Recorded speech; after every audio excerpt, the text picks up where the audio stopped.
तो नमस्कार देवी और सज्जनों, आप यहाँ पर आए हो वीडियो का टाइटल देख के, वीडियो का थंबनेल देख के ऑफ कोर्स। तो अगर तुम यहाँ पर आए हो तो इसका मतलब यही है कि तुम्हें एवरेज रह जाने का डर है। तुम स्मार्ट हो ये तुम्हें भी पता है, तुम टॉप करते थे पहले से लेके अभी तक। तुम नर्सरी में टॉप किए हो, तुम 10th में टॉप किए हो सकता है तुम 12th में भी टॉप किए हो। लेकिन तुम्हारे अंदर अभी भी एक डर है कि तुम कहीं एवरेज ना रह जाओ, इसलिए तुमने इस वीडियो पे क्लिक किया है। और यही डर बहुत से लोगों को होता है। एंड आई एक्सेप्ट कि ये डर होना जायज है, क्योंकि मैं भी उस कैटेगरी में आता था। मैंने भी टॉप किया था और कहीं ना कहीं मुझे भी ये डर था कि मैं कहीं एवरेज ना रह जाऊं। तो देखो, एवरेज रह जाने के बहुत से रीजन होते हैं, बहुत से रीजन। उसमें से पहला रीजन ये है कि तुम लोग खुद को बहुत ज्यादा या तो आंक लेते हो, या फिर तुम लोग खुद को बहुत कम आंक लेते हो। अगर तुम खुद को बहुत कम आंकते हो तो ऑफकोर्स तुम में वो कॉन्फिडेंस नहीं होगा कि तुम पढ़ाई करो, क्योंकि तुम्हें ऐसा होगा कि मैं पढ़ाई करूं या पढ़ाई ना करूं, क्या ही फर्क पड़ रहा है। समझ रहे हो तुम मेरी बात को? तो अगर तुम नहीं कर रहे हो पढ़ाई, अगर तुम नहीं कर रहे हो कुछ भी, तो फिर ऑफकोर्स तुम आगे नहीं निकलने वाले हो, तुम्हें कॉन्फिडेंस की कमी रहेगी ही और तुम एवरेज ही रह जाओगे। लेकिन ऑन द अदर साइड, अगर तुम में कॉन्फिडेंस बहुत ज्यादा है और तुम में क्षमता है ही नहीं, या फिर मान लो अगर तुम्हें क्षमता है भी फिर भी तुम्हारा कॉन्फिडेंस आता है, तो सीधी सी बात यही है कि तुम बहुत देर तक उस चीज को डिले करोगे, क्योंकि तुम्हें पता है कि अब मेरे में क्षमता बहुत ज्यादा है, जो लोग 1 साल में करते हैं वो मैं 2-3 महीनों में कर सकता हूँ। एंड इसलिए तुम वो स्किप करोगे काम को, और फिर जब 2-3 महीने आएगा तुम्हारा भयंकर वाला बर्नआउट हो जाएगा। तुम बहुत सी नॉलेज को एक साथ हासिल करने की कोशिश करोगे और फिर तुम्हारा काम खत्म हो जाएगा, क्योंकि तुम्हें उतनी क्षमता है नहीं। पहली बात तो ठीक है, वो तुम्हें भी पता है, वो ऊपर वाले को भी पता है, वो तुम्हारे आसपास वालों को भी पता है। तो अगर तुम्हें अपना पोटेंशियल जानना है कि तुम्हें कितना है, तो सबसे पहले खुद को पूछो। अगर तुम्हारे पास वो जवाब नहीं है तो फिर अपने आसपास जो रह रहे हैं उनको पूछो, क्योंकि उन्हें पता है, जो तुम्हारे साथ ज्यादा वक्त बिताते हैं, कि तुम किस चीज को करने की औकात रखते हो। ठीक है। और एक इफेक्ट कह लो, उसे डनिंग क्रूगर इफेक्ट है शायद उसका नाम। कि ऐसा इफेक्ट है कि जो बहुत ही कम होता है वो खुद को बहुत ज्यादा समझता है, और जो बहुत ज्यादा ऊपर होता है वो खुद को बहुत कम समझता है। ये इफेक्ट नॉर्मली लोगों में देखने को मिल ही जाता है, इससे कोई दिक्कत वाली बात नहीं है। लेकिन इस साइकिल को ब्रेक करना होता है, ये नेचुरल इफेक्ट है, नेचुरली होता ही है। जो जिनमें बिल्कुल लड़ाई करने की औकात नहीं होती वो बोलते हैं कि आजा अकेले फिर ले, ये वो फलाना ढिमकाना, ये होता है, बहुत से लोगों में होता है। लेकिन जिनमें बहुत ज्यादा क्षमता होती है, अब इसमें दो तरीके के लोग हो सकते हैं। या फिर वो डनिंग क्रूगर इफेक्ट के चलते खुद को बहुत कम समझते हैं कि नहीं यार मैं नहीं कर पाऊंगा, भले उनके अंदर बहुत अच्छा खासा पोटेंशियल है कि वो सामने वाले के 2-3 भर के उसको वही पछुड़ा सकते हैं। लेकिन अगर तुमने डनिंग क्रूगर इफेक्ट का कंट्रोल खत्म कर लिया है, तो तब आते हैं दूसरे तरीके के लोग, जिनको पता है कि वो क्या कर सकते हैं, लेकिन फिर भी वो थोड़े से शांत रहते हैं, क्योंकि वो सही वक्त का इंतजार कर रहा था। और हमें दूसरा बनना है, क्योंकि अगर तुम्हें एवरेज नहीं बनना है, अगर तुम्हें ऊपर जाना है, तो फिर तुम्हें सही वक्त का इंतजार करना होगा। ठीक है, तुम्हारी प्रॉब्लम ये है, तुम अपनी स्मार्टनेस में इतना कॉन्फिडेंट हो गए हो कि तुम सीखना बंद कर चुके हो। तुम लोग अपने से बड़े, अपनों से छोटों से सीखना बंद कर चुके हो। अब तुमसे छोटा है, मैं क्यों इससे सीखूं? अरे ये नहीं होता यार। देखो, नॉलेज का भंडारा तुम्हारे आसपास है, हर एक जगह पे, हर एक जगह पे लिटरली तुम्हें नॉलेज मिलेगी ही मिलेगी। और जो नॉलेज तुम ले रहे हो वो कभी भी वेस्ट नहीं जाने वाली है। तो थोड़ा स्मार्टनेस दिखाया करो और थोड़ी सी नॉलेज ले लो यार। तुम इतने स्मार्ट नहीं हो। अगर तुम किसी रूम में सबसे स्मार्ट हो तो फिर तुम गलत रूम में हो भाई। तुमने पढ़ा होगा ये कहीं ना कहीं, तुम हमेशा सबसे स्मार्ट नहीं हो सकते, तुम हमेशा सबसे अच्छे नहीं हो सकते। तुमसे बेहतर हमेशा कोई ना कोई है। जो तुम्हारा 100% है वो किसी का 1% है। It's a bitter fact, but it is a fact. अब अपनी स्मार्टनेस से तुम इतना खुल चुका, तुम्हें लगता है कि तुम्हारा हर एक पॉइंट, तुम्हारा हर एक बात कुछ लॉजिक रखता है। गलत बात है ये। हर एक टॉपिक में तुम्हें अपना कोई ना कोई पॉइंट घुसाना है, बिना उस टॉपिक को पूरी तरीके से समझने। तो ये होता है एरोगेंट। ये पे तुम्हारा एटीट्यूड दिखता है, खराब वाला एटीट्यूड। एटीट्यूड दो तरह के होते हैं, एक होता है पॉजिटिव एटीट्यूड, एक होता है नेगेटिव एटीट्यूड। तुम्हारा यहाँ नेगेटिव एटीट्यूड दिख रहा है दोस्त, गलत बात है ये। तुम्हें हर आर्गुमेंट में जीतना है, बिना लॉजिक का यूज करे। आर्गुमेंट में जीतने का मतलब ये नहीं होता कि ऊंची तरीके से बोल लो या फिर धमकाओ सामने वाले को, ये सब नहीं होता आर्गुमेंट जीतने के लिए। आर्गुमेंट जीतने के लिए तुम्हारे बातों में लॉजिक होना चाहिए। जब किसी के पास लॉजिक नहीं होता, जब कोई कावड़ होता है, जब कोई डरपोक होता है, तब आता है वो, तब आता है वो धमकाने पे, तब आता है वो लॉजिक का यूज ना करके चिल्लाने पे, तब आता है वो लोगों को इकट्ठा करके आने में। उसको कहते हैं फटना। वो होता है फटना। तुम्हारे अंदर अगर सच में कुछ लॉजिक है, तुम्हारा अगर दिमाग थोड़ा सा भी अच्छा है, तो तुम पॉइंट्स ढूंढोगे, मुंह से बातों से करोगे। लेकिन अगर किसी को नहीं समझना तो तुम उसे समझा भी नहीं सकते, क्योंकि अगर 100 लोग हैं तुम्हारे सामने, अगर वो स्कॉलर्स है, तो उन सभी का मुंह तुम एक पॉइंट से चुप करा सकते हो। लेकिन अगर एक बेवकूफ है तुम्हारे सामने, तो फिर तुम उसका मुंह 100 पॉइंट से भी चुप नहीं करा सकते, क्योंकि उसको समझना ही नहीं है। अगर वो बेवकूफ है, वो बेवकूफ इसीलिए है क्योंकि उसे पॉइंट ही नहीं समझना है। तो तुम अपना टाइम इन लोगों के पीछे जब तक बर्बाद करोगे, तब तक तुम एवरेज ही रह जाओगे। देखो, एक नॉर्मल सी बात है, तुमने कहीं तो सुना होगा, मैं नाम नहीं लूंगा, तुमने कहा सुना होगा, क्योंकि फैमिली फ्रेंडली चैनल है। लेकिन जिंदगी में 3 चीजें हमेशा आती रहेगी, टट्टी, चुनौती और मूर्ख लोग। टट्टी को बहा दो, चुनौतियों से निपट लो और मूर्ख लोग से दूर खिसक लो। इसी में तुम्हारी भलाई है। याद रखना ये चीज को, हमेशा याद रखना। जब तक ऐसे लोगों के आसपास फिरोगे तब तक एवरेज ही रह जाओगे। तुमको ऐसा लगता है कि दुनिया पूरी स्टूपिड है, दुनिया पूरी बेवकूफ है, तुम ही हो एक समस्या। और इसी सोच में तुम कंफर्टेबल हो जाते हो, इसी में तुम कॉन्फिडेंट हो जाते हो, और इसी वजह से तुम नाकारा हो जाते हो। तुम हो नाकारा। ये सब जो तुम्हारी कंफर्टेबलनेस है, जो तुमने नाकारा बना रही है।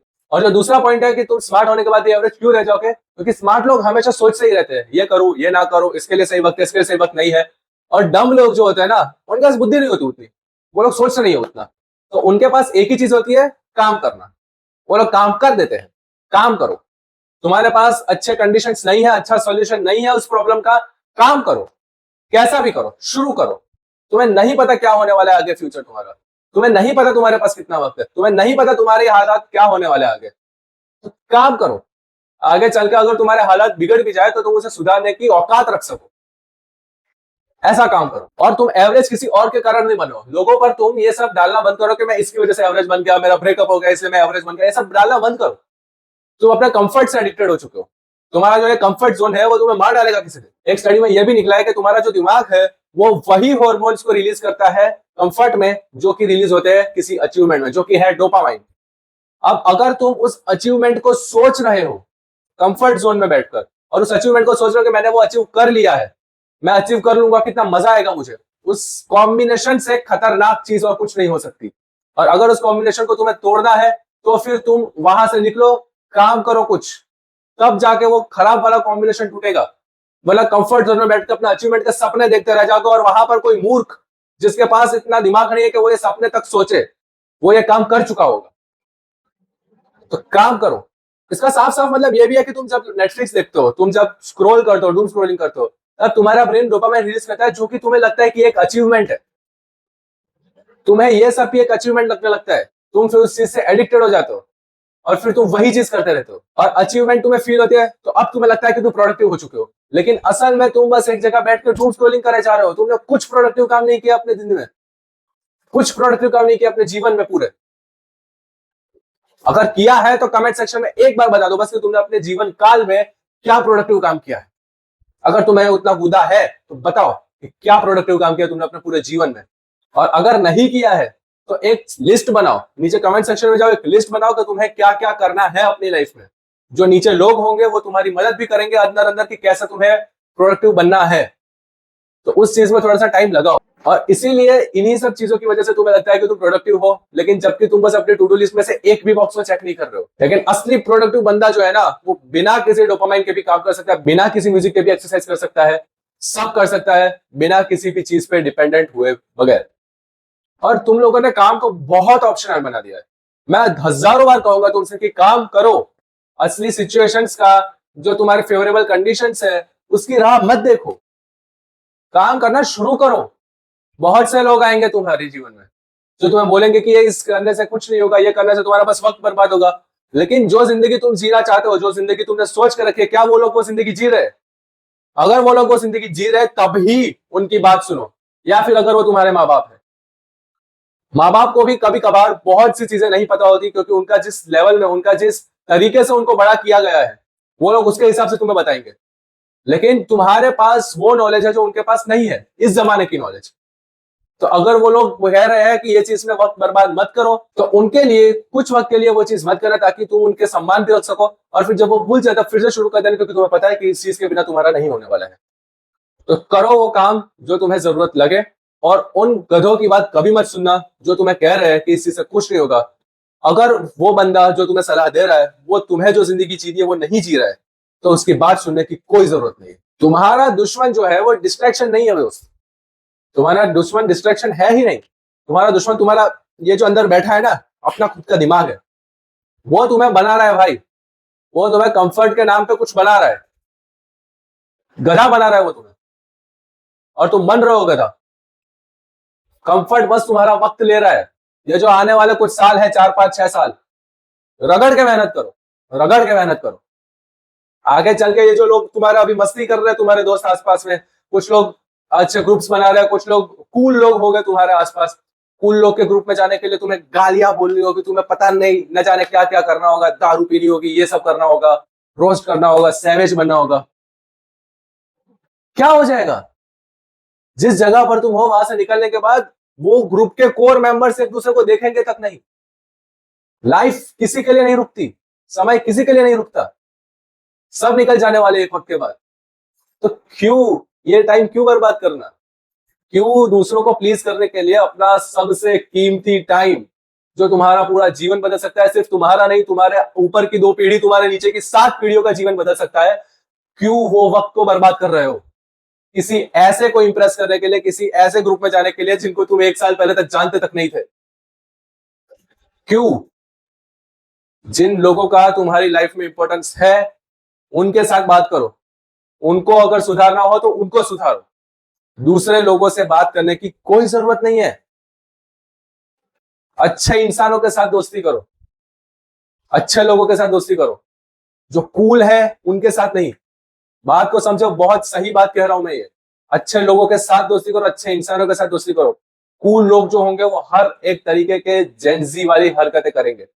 आई एक्सेप्ट मैं भी जेंजी हूं, लेकिन बहुत से मेरे जैसे जेंजी होंगे जो नहीं करते ये सब हरकतें, नहीं करनी होती है। जिंदगी में कितनी भी परेशानी आ जाए, नशे की तरफ कभी मत जाना और बुरी हरकतों की तरफ कभी मत जाना। और स्मार्ट लोगों की दिक्कत यह है कि उन्हें डर इस बात का नहीं होता कि वो फेल हो जाएंगे। होता है डर, थोड़ा सा डर होता है, लेकिन ज्यादा डर यह बात का होता है कि लोगों को कहीं पता ना चल जाए कि ये वो करने जा रहा है जो सोसाइटी नॉर्म्स के खिलाफ है। सोसाइटी का नॉर्म है ही नहीं है कि ये कुछ अलग करने जा रहा है, कि ये इन्फ्लुएंसर बनने जा रहा है, कि ये वीडियो बना रहा है। लोगों के दिमाग में है रिंग लाइट का मतलब छपरी, लेकिन उनके दिमाग में ये नहीं है कि रिंग लाइट का मतलब यूट्यूब पर वीडियो बनाना भी हो सकता है। रिंग लाइट का मतलब किसी अच्छी चीज के बारे में नॉलेज देना भी हो सकता है, कुछ भी हो सकता है। तो अब तुम्हें सोसाइटी के नॉर्म्स को तोड़ना है। सोसाइटी के नॉर्म्स को तोड़ने वाला तुमसे पहले तुम्हारी जनरेशन में कोई नहीं था, तो तुम पहले क्यों नहीं हो सकते? स्मार्ट लोगों का सबसे बड़ा फेलियर यही है कि वो लोग डरते हैं लोगों से, जिन लोगों को उनकी परवाह तक नहीं। अब इसके बाद जो पॉइंट आता है वो है कि the smarter the individual is, the longer they rationalize their inaction. मतलब तुम जितने स्मार्ट हो ना, तुम अपने काम ना करने को उतना ही जस्टिफाई करोगे कि मैंने इसलिए नहीं किया क्योंकि ये काम आ गया था, ये काम आ गया था। अरे थोड़ा बेवकूफ बन जाओ यार, थोड़ा सा बेवकूफ बन जाओ, काम करना शुरू कर दो। तो ये सब हरकतें तुम्हें नहीं करनी पड़ेगी। देखो, तुम अगर सच में एवरेज से ऊपर उठना चाहते हो, कुछ बनना चाहते हो, अपनी जगह बनाना चाहते हो इस दुनिया में, तो 3 चीजें तुम्हें हमेशा करनी पड़ेगी। पहली चीज है, intelligence is very very incomplete without consistency. अगर तुम होशियार हो लेकिन कंसिस्टेंट नहीं हो, तो फिर होशियारी तुम्हारी किसी काम की नहीं। तुम एक बेवकूफ से भी बेवकूफ हो, तो तुम इतनी अच्छी समझदारी को रखकर उसे यूज नहीं कर रहे हो, उसे कंसिस्टेंटली अप्लाई नहीं कर रहे हो। Curiosity is always greater than confidence. Confidence क्या है कि मुझे सब पता है। क्यूरियोसिटी, मुझे सब पता तो है, लेकिन क्या पता कहीं और से मुझे नॉलेज मिल जाए। अगर तुमने ये अपनी लाइफ में अप्लाई किया, तुम्हें इतनी चीजें सीखने को मिलेगी, इतनी चीजें सीखने को मिलेगी तुम सोच भी नहीं सकते। गूगल, चैट जीपीटी, यूट्यूब, हमेशा सब कुछ नहीं होता है। तुम्हारे आसपास में लोग देखो, अच्छे लोगों से भी सीखने को मिलेगा, बुरे लोगों से भी सीखने को मिलेगा। अच्छे लोग तुम्हें ये सिखाएंगे कि अच्छाई कैसे करता है, बुरे लोग ये सिखाएंगे कि बुराई कैसे नहीं करी जाती। बुरे लोगों को देख के तुम्हें पता चलेगा कि मुझे ये तो कभी नहीं करना है। हर जगह सीखने को मिलेगा, हर जगह नॉलेज का भंडार है, बस नॉलेज लेते आनी चाहिए। और तीसरा पॉइंट है कि discipline is always greater than motivation. Motivation तुम्हें मंजिल तक ले जाएगा, डिसिप्लिन तुम्हें मंजिल से बहुत आगे ले जाएगा, बहुत आगे। मोटिवेशन किसे कहते हैं कि मुझे उस जगह तक पहुंचना है। डिसिप्लिन का मतलब मुझे उस जगह तक पहुंचने का ये जो सफर है वो मुझे बहुत अच्छा लग रहा है। और जिसको सफर से प्यार हो गया ना, वो मंजिल से लाखों कदम आगे ना चला तो मेरा नाम बदल देना। तो देखो, इन द एंड कंसाइज करके बता देता हूं कि तुम स्मार्ट तो हो, ये मुझे पता है, इसलिए तुमने इस वीडियो पे क्लिक किया है। लेकिन अगर तुमने अपनी स्मार्टनेस को सही जगह पर अप्लाई नहीं किया है, तो तुम कभी आगे नहीं बढ़ पाओ। दुनिया में तुम्हारे जैसे स्मार्ट एवरेज लोग भरे पड़े हैं, कब्रिस्तान भरे पड़े हैं, शमशान घाट भरे पड़े हैं, लेकिन कुछ नहीं किया उन लोगों ने जिंदगी में, भले उनका दिमाग बहुत ज्यादा था, नहीं कर पाए वो लोग कुछ भी। तो सोचो मत, स्टार्ट करो। क्योंकि अगर तुम आज भी सोच रहे हो ना, तो क्या पता ये वीडियो भी तुम्हारे लिए प्रोडक्टिव डिस्ट्रैक्शन बन गया हो। ठीक है, तो जो भी तुम काम करने वाले हो, जो भी तुमने सोचा है, जो भी तुमने अपने जीवन में उखाड़ा है, जो भी तुम अपने जीवन में उखाड़ने वाले हो, उसको नीचे कमेंट सेक्शन में लिखो, ताकि तुम हमेशा उस चीज के बारे में रिमाइंडेड रहो। हर बार तुम्हें याद रहे कि तुम्हें वो काम करना है। एक टू डू लिस्ट बनाओ, पेपर पे लिख के चिपका दो अपने मुंह के आगे, ये मुझे करना है। मिलते हैं आपसे अगली वीडियो में, बाय बाय।